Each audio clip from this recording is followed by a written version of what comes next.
There are lots of options out there for greenhouses. This one is cheap, it's easy to build. It is, it's easy to build. It might look big and complicated, it's not. You can do this. I'm gonna show you how, next.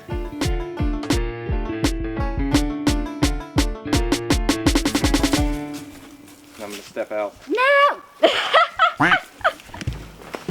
Hey, welcome back. So we've been trying to start seeds for our flower garden, and soon it will be time to start our vegetable garden. So you saw 2 videos ago where we started them in our cabin and the mice got in and ruined it. Then you saw in our last video where we moved to our covered trailer, and while that works, it's tiny and cramped. So we said phooey on all that and decided to slap together a greenhouse. Now, this is a super sturdy, very well made greenhouse. Look at that, not move at all. Woo!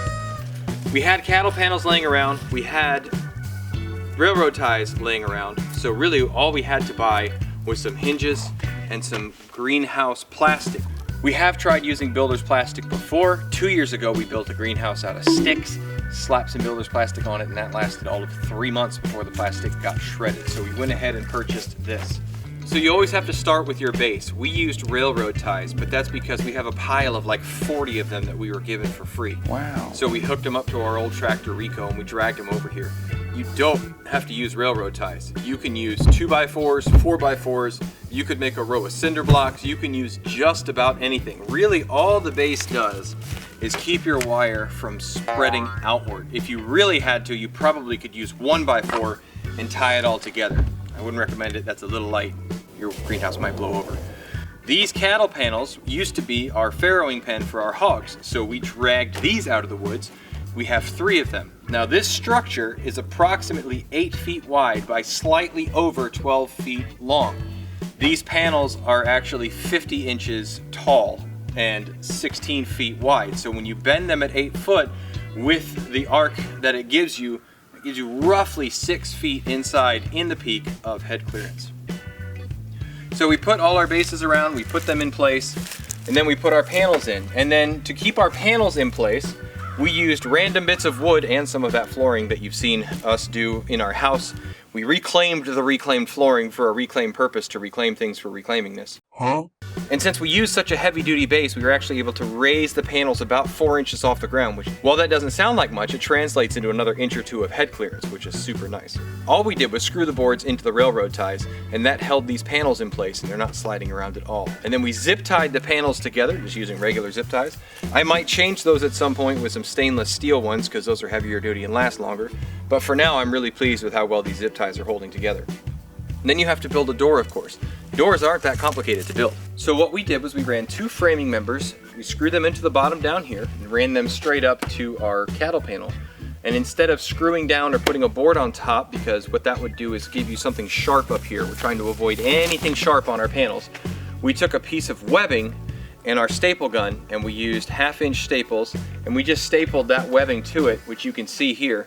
And once we had those up, we just made sure they were level. Easy way to make sure they're level is put a level on it. Put one in, put a screw in the bottom, hold your level, and then screw another few in the bottom and get it secured at the top. And then you can measure off of that one however many inches wide you want your door. Our opening is approximately 29 inches. That gives us enough space to hold a tray and walk through it without hitting anything. But the wider you make your door, because this is an arch, the lower it gets, so it's something to keep in mind. Of course, the taller you make the door, the more narrow it is. So we found that a 29-inch opening works really well for us. Took a couple pieces of scrap board, laid them out, and then we used what's called a gusset plate. And all that means is there's nothing screwed in from here to here, because I didn't have long enough screws. So to make it work, we screwed these pieces of plywood to the support members, and now you have a door. We did buy hinges. I'm sorry. I should have carved them by hand from a rock or something, but they're just hinges. They were like $4. We need to get a latch of some sort. We don't have one of those. We're running to the store later. Again, if you're super clever and handy, you could fashion something out of wood. That's great. I just want something we can close it and it's latched. This is plastic. This is greenhouse plastic from Amazon. It's 20 by 20. I believe we paid somewhere around $40 to $45 for it. It's 6 mil thickness, should last 3 to 5 years. It has all sorts of funky benefits as to why it's better than builder's plastic, but you can read all those online. It doesn't matter at this point. So we put our door in, we put our plastic on, and then we used exterior house wrap. And we used the house wrap almost like a giant washer. If you've ever seen a tarp and they have those grommets in them, when people tie the rope through that to keep it from tearing the tarp, that's essentially what we did, but we did it with tape. So the staples hold the tape which hold the plastic. So it's one big interwoven system. And then we just stretched our plastic across it, and then we ran our sides in underneath, and then we stretched our roof over the top. Everything is sealed with house wrap tape, which is designed to be mostly weatherproof and stand up to the elements. They do sell greenhouse tape. It's a lot more expensive. It might be worth it, I don't know. We'll find out if all the tape comes apart and you see me making a video called why I used greenhouse tape instead of builder's tape. But that's it. We now have approximately 96 square feet. This is 8 feet wide by 12 feet long. 96 square feet.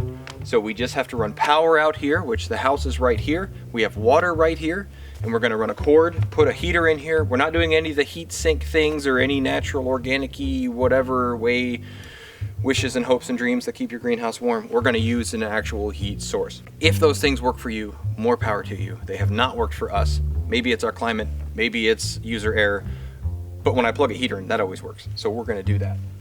We also have plenty of space to start our family's vegetables. So we are going to do some test planting in here. We're gonna get some thermometers and humidity readings from in here.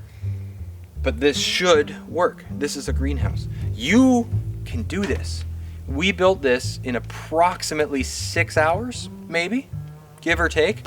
I mean, we took a lunch break, you gotta eat. But it's just 3 cattle panels.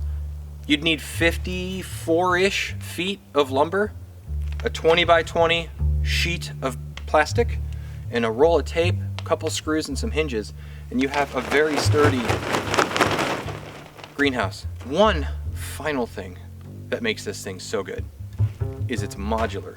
So if you did not want one this size, so if you just wanted a small greenhouse, you could make it this big, and that would give you 8 foot by roughly 4 foot, which is 32 square feet. So you could build this in your side yard, for example, backyard. Or if you said, hey, this is really cool, but I need it like 4 times longer, you just add more cattle panels and you buy a bigger section of plastic. It's not hard. And if next season we decided this thing works really great, but we need it to be bigger, I'm just gonna take this board off the back, I'll take this back wall out, and we'll just run more boards. But for now, this will meet our needs. So what we're gonna do is put a material list that we used in the description below. If you have built one of these and have used something that's similar but different, or have any tips or tricks, please leave those in the comments below. Carolyn, I know you've built one, you've sent me pictures. The bottom that we put in here is just black plastic that we had left over from building, but you can put gravel in the bottom of these. I've seen people do some really beautiful things, but right now we're just trying to make sure we don't miss our season. Sometimes you just have to pivot again. This is the 3rd thing that we've done this growing season in the period of like 2 weeks. But sometimes you just have to keep going. Put aside something you thought you were going to get done, and something else just takes priority. But that's okay.